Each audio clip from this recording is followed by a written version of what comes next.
প্রচন্ড গরমে খা খা করছে চারিদিক। এর মধ্যেও বেপরোয়া বাসের ধাক্কায় সহপাঠী হত্যার বিচারের দাবিতে চতুর্থ দিনের মতো আন্দোলন চালিয়ে যাচ্ছেন চট্টগ্রাম প্রকৌশল ও প্রযুক্তি বিশ্ববিদ্যালয়ের শিক্ষার্থীরা।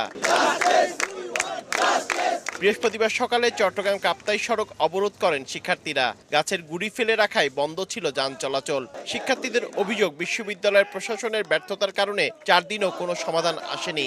গতকালকে 2 পাতার একটি জাস্ট নোটিশ দিয়েছেন, সবার মিলে করে পাঠিয়েছেন। সেই 2 পাতার নোটিশে চট্টগ্রাম প্রকৌশল ও প্রযুক্তি বিশ্ববিদ্যালয় এই লেখাটিও লেখা নাই। তাই আমরা চাই হচ্ছে এই 2 পাতার ভাওতাবাজি আমরা মানব না। উনারা আসলে আমাদের যে দাবি দেওয়াগুলা ওগুলা উনারা আসলে ফলো করে আমার মনে হয় না যে ওইভাবে দেখছেন।